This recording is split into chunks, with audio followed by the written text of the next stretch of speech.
mwiriwe neza mwaramutse umugoroba mwiza. nje hano gushyiraho umucyo ku bintu byavuzwe byagaragaye twashyize hanze hagati yanjye na Miki. So mbere ya byose kuba tanzi cyangwa kubambonye bwa mbere, nitwa Regis, niyo mazina yanjye nkoresha mu kazi. Nagiranye ikibazo na Miki nkuko mwabibonye, ariko ndagira ngo ngire ikintu mbivugaho ku bantu batabisobanukiwe bisobanukirwe. Habaye ikibazo, murabizi abantu bakundana bashobora kujyana ikibazo, ntazibana zidakomanya amahembe, ariko kuri side yanjye nta kintu nigeze mbivugaho kubera ko mu busanzwe ntago nkunze kuza gusubiza cyangwa kugira ikintu mvuga mu itangazamakuru. Aka kanya ndi hano kugira ngo byose mbishyireho umucyo imbere y'ibindi bintu byose. So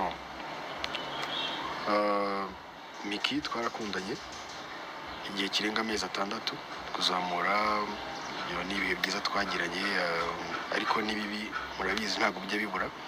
Nta muntu ushobora gukomeza yishimye cyangwa gukomeza ababaye. Ibihe byiza biraza n'ibibi bikaza. So Miki rero twarakundanye, ariko dukundana twarabanje kumenyana.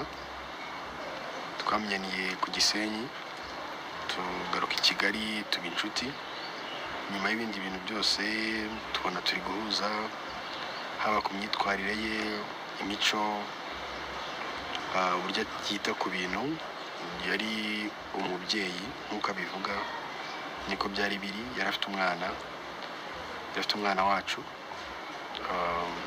yari uwanjye ko namwitagaho, nawe akaba uwe ko amwitaho kandi yanamubyaye mu nda yiwe. So yego nibyo namumenye afite umwana, yaramwonsaga w'amezi 3. Turakomezanya, namukunze kuko afite umutima mwiza, mukundira buri kintu cyose yari afite, haba umwana we, umwana wanjye, umwana wacu hagati yacu, haba imico n'imyifatire, byose byaranyuze, mbe interested. So tujya kuri date, turakundana. Nyuma tuza noneho kujya duhurira no mu kazi, ahantu hose dukora tukahurira tugakinana. Twagiranye ibihe byiza nk'uko n'abandi bose babigirana, ariko aka kanya twagiranye ibihe bibi nk'uko mwabibonye, ari nabyo ndibuze gupointingaho cyane. So igihe cyarageze rero, Miki biba ngombwa yuko papa w'umwana agaruka mu Rwanda, ntabwo ariho yabaga. Ubwo Miki ansaba ko turarekera, ariko nyuma baza kugirana ikibazo, byari nijoro. So ni ibintu byabo, ntabwo ndi bigarukeho cyane. Narahabaye n'ubundi nk'umuntu wamukundaga. So turongera tubisubiza ku murongo gakeya, dukomeza relationship yacu, ko n'undi yari yarapfuye, ariko fact mubaza barumvikanaga. Baby Daddy yarahageze kandi akeneye kubyitaho. Finally rero muri kubibona ko twongeye tukagirana ikibazo, nabwo mwamenye ibyo bintu byose mutari muzi. Miki kugeza uyu munsi ndamushimira kuko ibikorwa byinshi yakoze byiza ntabwo bigira ingano. Kuva ku munsi wa mbere mumenya kugera kuri uyu munsi, aracyari umuntu w'ingirakamaro, w'ingenzi. Aracyari umuntu wamfashije ibintu byinshi, aracyari umuntu nafashije ibintu byinshi. Kuva ku munsi wa mbere mumenya, kuva ku munsi wa mbere musapotinga, Miki namubonyemo ibintu birenze ibyo abandi bamubonagamo. Ni nabyo twashyize hanze, ni nabyo mwamukundiye, ni nabyo mwadukundiye. So Imana ijya hanze iragaragara, ndetse mukomeze munadukunde. Akanya rero ndi hano kugira ngo nixize niba ari ahantu nagize nabi cyane, niba ari ikintu kibi namukoreye, ambabarire. So niba yumva nyine ko hari ikintu kibi namukoreye, akaba kibona ko hari ikintu kibi nakoze, ambabarire. So ku giti cyanjye ntabwo navuga ko nta kibi nakoze, ariko we niba hari icyo abona ko nakoze kibi ambabarire. So twanyuranye mu bihe byiza, murabizi, twakoranye mu vlog, twarasohotse, namuhaye gift nyinshi, mwarazibonye, yampaye gift, twaratemberanye, twariye ubuzima muri makeya, kandi nawe mwarahabaye mwarabibonye. Akanya turi mu gihe cyo gushwana, ibintu bitari byiza bitagombye kuba biri no kujya hanze, ntabwo ari ibintu byubaka, ahubwo ni ibintu biza gusubiza ibintu inyuma, kandi ari aho byari bigeze. Akanya twese turi kubaka industry ya film mu Rwanda, kugira ngo mukomeze muturebe, mudukunde, mudushyigikire, cyane cyane Miki ku giti cyanjye mu muhakazi, ahantu hose ni inyangamugayo, umwana mwiza, ibintu byose arabizi, nta kintu kibi navuga ashobora gukora. Wenda n'ibyo yavuze ndagira ngo nabyo mbishyireho umucyo. Yavuze ngo namwangiye kuko afite umwana, birashoboka ko yabivuze bitewe n'amarangamutima cyangwa n'ikibazo umunyamakuru yaramubajije, akaba yabikomojeho, wenda abuze ukuntu asubiza kubera emotion. Miki yarababaye, yanyuze mu buzima bubabaje cyane, akaba yahise ahuza ibintu wenda bidahura kubera nawe bimucitse mu mwumvi. Ku giti cyanjye murabizi, nkunda abana, mbana n'abana umunsi ku wundi. Ni umukobwa ahubwo nakundiye ko afite umwana kandi akabasha kumwitaho, akaba yarafashe inshingano zo kumusigarana no mu gihe uwagomba kuba afite izo nshingano atarahari. So ni ibintu rero namwubahiraga, ni ibintu namukundiraga, ni ibintu byatumaga numva buri kintu cyose ambwira narahabaye, nawe yarahabaye umunsi ku wundi. Nyuma y'ibindi bintu byose bibi abantu bashobora kuvuga, ibintu bitubaka abantu bashobora kuvuga, abantu baturi iruhande, ibintu bashobora kudupushinga kuvuga kugira ngo tugire ibyo tugaragaza, ndagira ngo mushimire kuko nta kintu kibi nigeze mubonaho, nta kintu kibi nigeze mubonaho, ariko byabaye kuko twabivuze, twashyize ibintu bitari ngombwa hanze, natwo twatezwe, murabizi ko nta mudotegwa. Ku giti cyanjye murabizi ko ndakunda kuza mu bitangazamakuru, gushyira ubuzima hanze runaka. Ibyabaye byose twatezwemo, muratwihanganira. So rero abantu badukunda, badukurikirana, mwabibonye ku mbuga za Kazungu, kwa Godfather, ku bandi ba promoters babikora, mu influencers, byabaye ibintu birebire. Ndakeka Miki ahantu ari ameze neza, nanjye ahantu ndi nta kintu mbaye, ni nabyo twese twifuza. So rero Miki, ahantu hose uzanyenera ukampamagara nzakwitaba, ikintu cyose uzakenera ko nzagufasha nzagikora, nawe icyo uzanyeneramo nanjye icyo nzagukeneramo uzahabe n'ubundi nk'uko wahabaye. So aka kanya hashobora kuba hari ibintu byinshi abantu bagiye bakomentingaho, batazi side yawe, batazi side yanjye, kubera ibyo twababwiye gusa. Ariko kurimo hagati, Miki ni inshuti yanjye, twarakundanye igihe kiragera cyo gukundana kirarangira. Miki naramwubahaga, nubahaga umwana we, naramukundaga, n'amafoto ndacyafite muri telefone yanjye, nawe arabizi pe, dufitanye memoire nyinshi cyane, nawe arazizi ku giti cye. Ntabwo aka kanya iby'abantu bari kudushyiramo wenda bitewe n'inyungu babifitemo dushobora kubishyira imbere, biragoye. So aka kanya rero ngiye nka Regis ndi hano kugira ngo ibintu byose bijyeho umucyo. Miki namukunze 100%, mbizi ko afite umwana, dukundana kikiye uburyo ari umuntu ufata inshingano, nanjye nkaba ndi umuntu ufata inshingano, abanzi barabizi neza niko nteye. So ntabwo nabonaga ko abandi bakobwa batarabyara badahari, nawe wari ubizi ko ngukunze n'umutima wawe wanjye wose. Ariko iyo abantu bashwanye, hari ukuntu umuntu ashobora no gucikwa akanavuga ikintu kugira ngo yirengere, ariko mu by'ukuri kuri muri we akuzi. Njyewe aka kanya ntabwo nagira ikintu munenga. So Miki wabaye umwana mwiza, twabanye mu bihe bibi byiza, wararwaye tujyana kwa muganga, nararwaye unzanira imiti, nyine ahantu hose wabagwe nanjye nabaga mpari.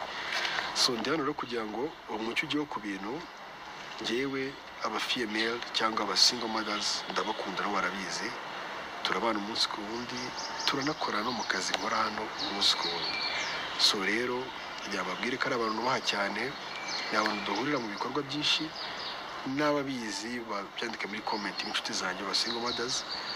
Kandi ikindi kintu nababwira ni uko n'umushinga n'ubishe Mika afite mushyigikire, nanjye ndi kumwe namwe, aho nzakenerwa n'icyo nzitanga ndakizi kugira ngo umushinga wiwe ugende neza.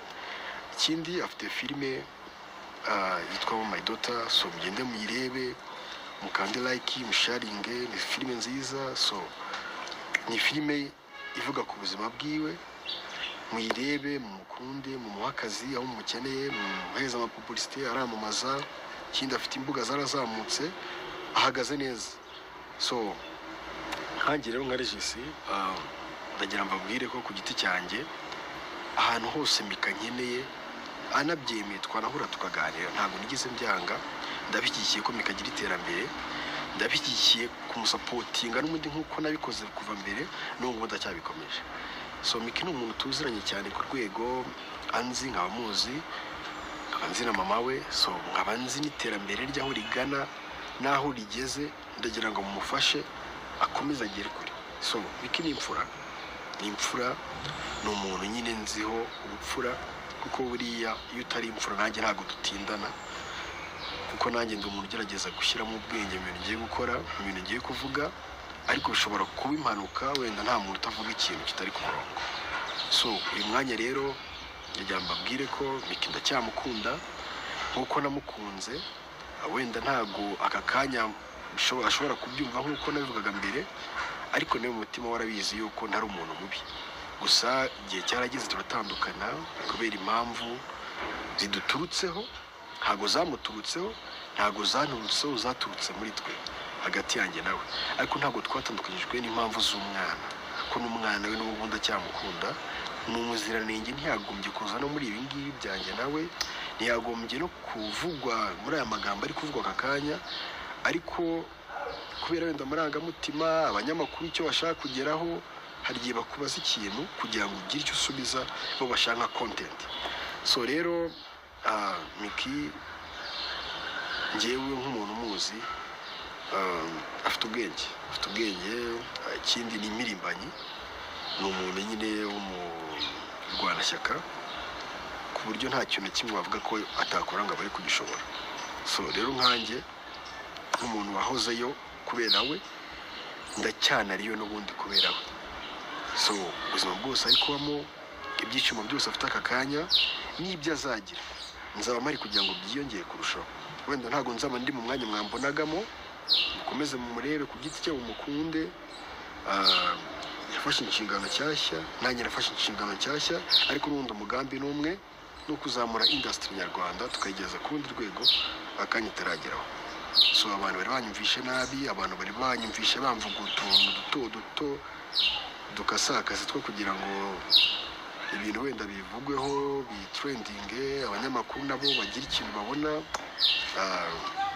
Nabizi kubaho biragoye, hari igihe bisaba yuko creating ibintu kugira ngo ubuzima bukomeze.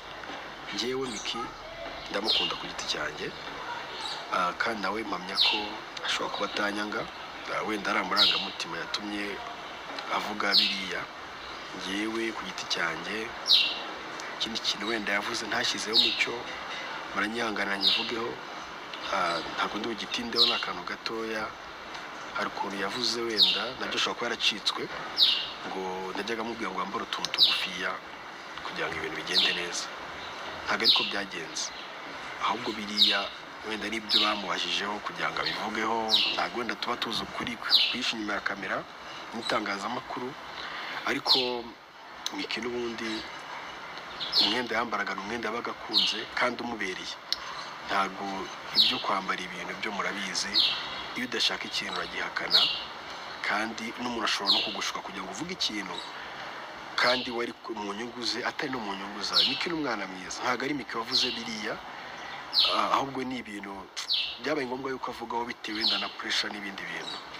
Ibyo kuba ndipinira ishaje byo nakajoke. So nakantu yavuzeho kugira ngo show iryohe, kuko ipine ryo ntago rijya risaza, igihe cyose ritari kunyerera ngo nanirwe kugenda riba rikiri ipine. So ni akaburage ntimugatindeho, ni akantu gasanzwe kandi ntimugafate nk'ikintu kinini, kuko Miki ntabwo ari umuntu muri kurya mvuga ikintu kibi gutyo, ahubwo ni akaburage yari ateye kugira ngo ibintu bigende neza. So Miki ngenda gukunda, tera imbere, kandi ubona ni bimwe mu bintu wifuzaga, ibyo wambwiye wifuza kugeraho. Nakoze ibyo nari nshoboye, ntabwo nakoze byose, wenda hari inzozi, hari ubundi buzima twapuraninze wenda twari kuzageranaho, ariko kubera impamvu n'umugambi wenda runaka ntabwo bibashe gukunda.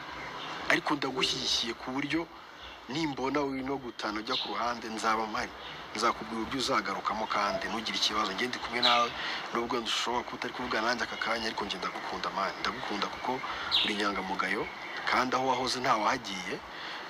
Ndacyahari mu buryo wenda buri spirituel, uburyo bw'akazi, uburyo bw'iterambere ryawe.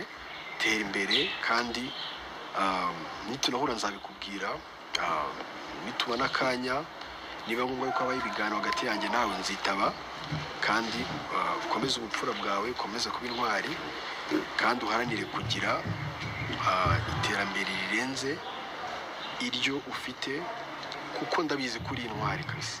So rero ku bantu batari babisobanukiwe, mbishyizeho umucyo, Miki ndamukunda, kandi nawe mpamya ko atanyanga. Iterambere mwifuriza rigereho, akomeze aringe kuho yarageze. Mukomeze muturebe muri filime zacu, kuri platform yanjye hacaho filime za buri munsi kandi nziza.